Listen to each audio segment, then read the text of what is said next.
ഭാരതത്തിലേക്കൊരു വീക്ഷണം. എവിടെ സ്നേഹമുണ്ടോ അവിടെ ജീവിതമുണ്ട്. ഗാന്ധിജി. മഹാത്മാഗാന്ധി പേര് പോലെ തന്നെ തന്റെ മഹത്വം ജീവിതത്തിലൂടെ തെളിയിച്ച മഹത് വ്യക്തി.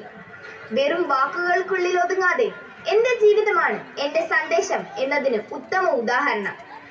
ഒരു മനുഷ്യന്റെ ജീവിതത്തിലുടനീളം സത്യം, അഹിംസ, ലാളിത്യം എന്നീ മൂല്യങ്ങൾ നിലനിർത്താൻ സാധിക്കുമെന്ന് തന്റെ സത്യാന്വേഷണ പരീക്ഷണങ്ങളിലൂടെ ലോകത്തിന് വെളിപ്പെടുത്തി കൊടുത്ത ഗാന്ധിയൻ ആദർശങ്ങൾക്ക് ഏതൊരു കാലത്തേക്കാളുമേറെ സമകാലീന ഭാരതത്തിൽ വളരെയധികം പ്രാധാന്യമുണ്ട്. എന്നാൽ ഓർമ്മ പുതുക്കലിലും ഘോര പ്രസംഗങ്ങളിലും അദ്ദേഹത്തിന്റെ വാക്കുകളും അവയുടെ പ്രാധാന്യവും ഒതുങ്ങിപ്പോകുന്നതിൽ സങ്കടം തോന്നാറുണ്ട്. പലപ്പോഴും ഇപ്രകാരം അദ്ദേഹത്തിന്റെ വാക്കുകളെ പ്രാവർത്തികമാക്കാം എന്നെല്ലാം ചിന്തിക്കേണ്ട സമയം അതിക്രമിച്ചിരിക്കുന്നു.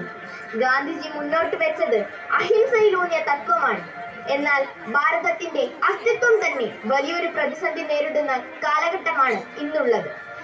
അക്രമങ്ങളും സംസ്കാര ശൂന്യതയും അഴിമതിയും സ്വജന പക്ഷപാതവും മതസ്പർദ്ധയും വർദ്ധിച്ചു വരുന്ന ഈ കാലഘട്ടത്തിൽ ഭാരത പര്യടനത്തിനിടെ ഗാന്ധിജി കേരളം ദർശിക്കാൻ ഇടയാവുകയാണെങ്കിൽ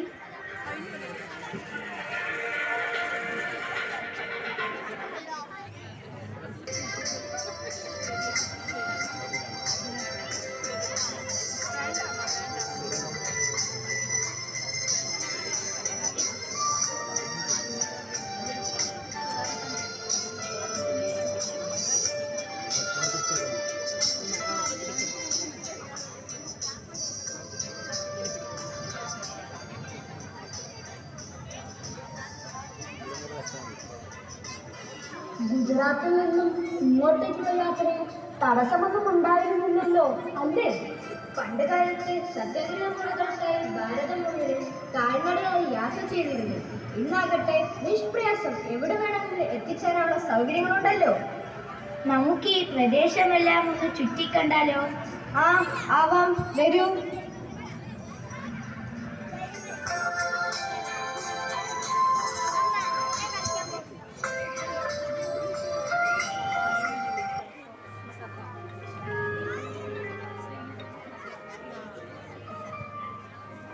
അമ്മേ, എനിക്കിത് വേണം. ഇല്ല, ഇത് നന്നായിട്ടില്ല, വേറെ ഡ്രസ് നോക്കാം. അയ്യേ, വയറ് മുഴുവൻ പുറത്ത് കാണുന്ന ആ ഡ്രസ്സ് വേണ്ട. ഇത് എനിക്ക് നന്നായി ചെയ്യും. അച്ഛൻ പറഞ്ഞത് ശരിയാ. അമ്മേ, എനിക്കിത് വേണം കേട്ടോ, എന്തായാലും വേണം.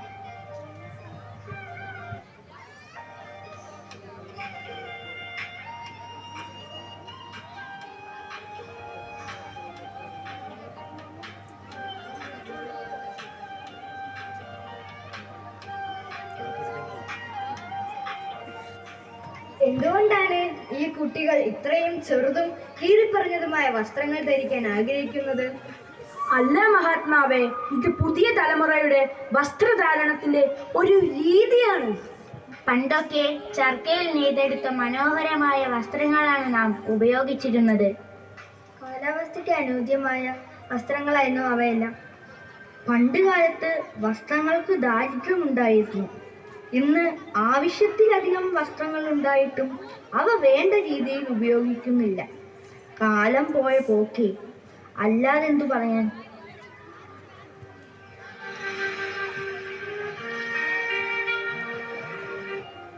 ഈ അവസ്ഥയിൽ ഭാരത മക്കളെ കാണേണ്ടി വന്നതിൽ എനിക്ക് അതിയായ ദുഃഖമുണ്ട്.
ആർക്കെങ്കിലും എന്തെങ്കിലും ആപത്ത് സംഭവിച്ചിരുന്നോ?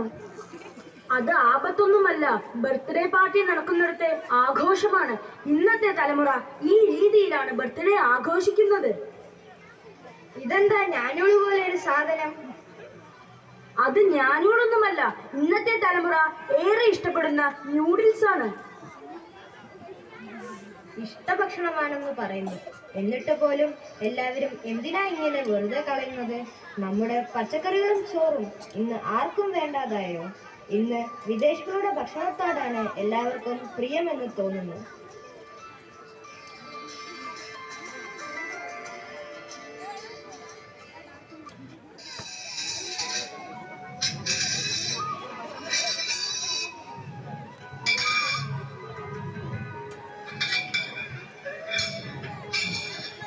വല്ലാതെ വിശക്കുന്നു, എനിക്ക് കുറച്ച് ഭക്ഷണം തരാമോ? ഇല്ല ഇല്ല, അപ്പോ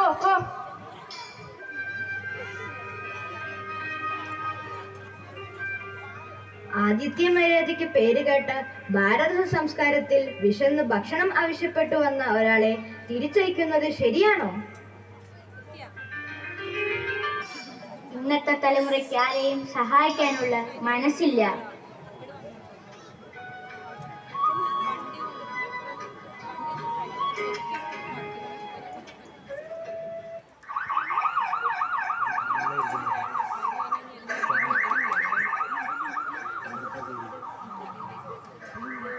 എന്താണ് ഭയങ്കര ശബ്ദം? അത് ആംബുലൻസിന്റെ ശബ്ദമാണല്ലോ. ആർക്കെങ്കിലും എന്തെങ്കിലും അപായം സംഭവിച്ചോ? അത് വെറും 40 വയസ്സ് മാത്രം പ്രായമുള്ള ഒരു ചെറുപ്പക്കാരന് പെട്ടെന്നുണ്ടായ നെഞ്ചുവേദന കാരണം ഹോസ്പിറ്റലിലേക്ക് കൊണ്ടുപോകുകയാണ്. 40 വയസ്സുകാരന് ഈ ഒരു അവസ്ഥയോ? ഇപ്പോഴത്തെ തലമുറയുടെ ഭക്ഷണകാര്യം ഒന്നും പറയാനില്ല. എല്ലാം വിഷമല്ലേ. കീടനാശിനി ഉപയോഗിക്കാത്ത ഒരു സാധനം ഇന്ന് കിട്ടാനില്ലല്ലോ. എല്ലുമുറിയെ പണിയെടുത്താൽ പല്ലുമുറിയെ തിന്നാം എന്ന പഴമൊഴിയെ അടിസ്ഥാനമാക്കി ജീവിതം നയിച്ചവരായിരുന്നു നമ്മൾ. ഇന്നത്തെ അവസ്ഥ ഇത്രയും ശോചനീയമാണോ?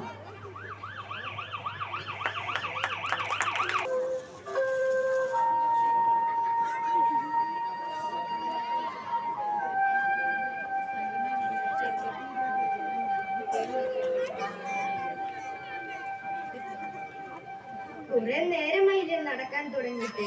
വല്ലാതെ ദാഹിക്കുന്നു. എവിടെന്നെങ്കിലും കുറച്ച് വെള്ളം കുടിക്കാൻ പറ്റുമോ? നമുക്ക് കുറച്ച് അപ്പുറത്തേക്ക് പോയി വെള്ളം കുടിക്കാം. ഇവിടെ ഒരു മരണം നടന്നിരിക്കുകയാണ്. ആരാ മരിച്ചത്? 15 വയസ്സുള്ള കുട്ടി ആത്മഹത്യ ചെയ്തു എന്നാണ് കേട്ടത്. ഈ ചെറിയ പ്രായത്തിൽ ആത്മഹത്യ ചെയ്തെന്നോ? ഓൺലൈൻ ഗെയിം കളിച്ച് പണം നഷ്ടപ്പെടുത്തിയതിന്റെ പേരിൽ അച്ഛൻ വഴക്കു പറഞ്ഞതിന് വിഷമിച്ച് കുട്ടി ആത്മഹത്യ ചെയ്തു എന്നാണ് കേട്ടത്. വല്ലാത്ത കഷ്ടമായി പോയി. പണ്ട് കാലത്ത് പ്രകൃതിയുമായി ഇഴുകിച്ചേർന്നുള്ള കളികളിലായിരുന്നു കുട്ടികൾക്ക് താല്പര്യം. ഇന്നത്തെ കുട്ടികൾ ജീവൻ അപായപ്പെടുത്തുന്ന രീതിയിലുള്ള കളികളാണോ കളിക്കുന്നത്? എന്തൊരവസ്ഥയാണിത്!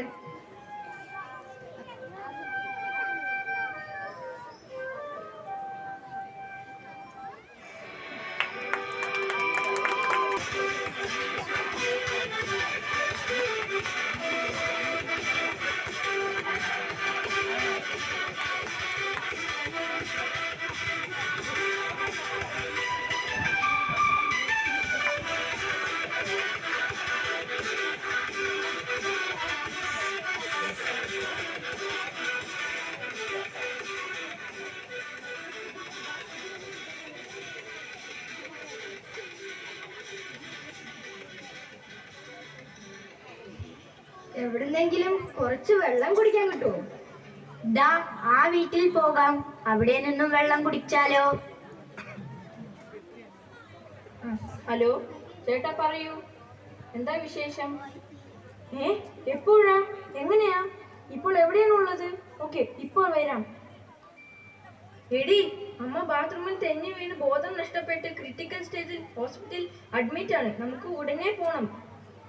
പറ്റില്ല, എനിക്കിന്ന് ഈവനിങ് ക്ലബിൽ ഒരു ഇമ്പോർട്ടന്റ് മീറ്റിംഗ് ഉള്ളതാ. ഞാൻ ബിസിയാണ്. എന്റെ അമ്മയുടെ ജീവനേക്കാൾ വലുതാണോ നിനക്ക് മീറ്റിംഗ്? നമ്മൾ പോയിട്ട് പ്രത്യേകിച്ച് കാര്യമൊന്നുമില്ല. ഡോക്ടറല്ലേ അമ്മയെ നോക്കുന്നത്.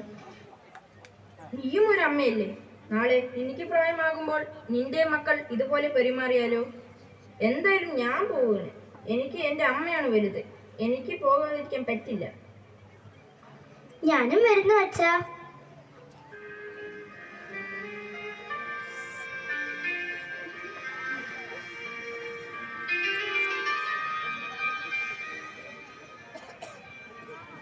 ഇന്നാർക്കും ആരെയും ശ്രദ്ധിക്കാൻ നേരമില്ല.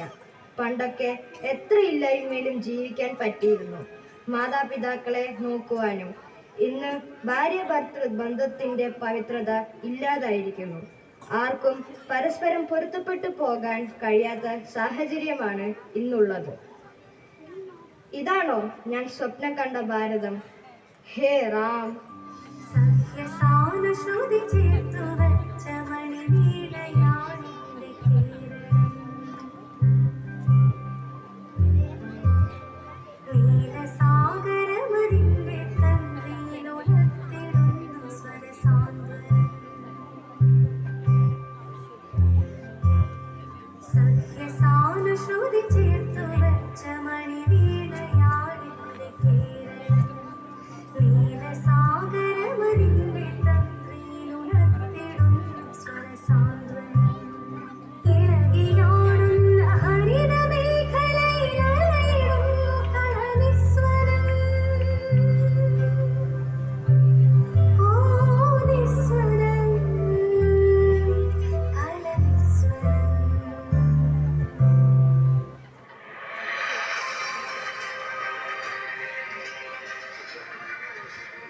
അനേകായിരം പേരുടെ ജീവൻ ബലിയർപ്പിക്കപ്പെട്ട് നേടിയെടുത്ത സ്വാതന്ത്ര്യവും ഗാന്ധിജി വിഭാവനം ചെയ്ത് ഹിംസയില്ലാത്ത ഒരു ഭാരതം എന്ന സ്വപ്നവും വരും തലമുറ ഉൾക്കൊണ്ടുകൊണ്ട് ഭാരത സംസ്കാരത്തെ മുന്നോട്ട് നയിക്കുമെന്ന പ്രത്യാശയോടെ നല്ലൊരു നാളേക്കായി നമുക്ക് കാത്തിരിക്കാം.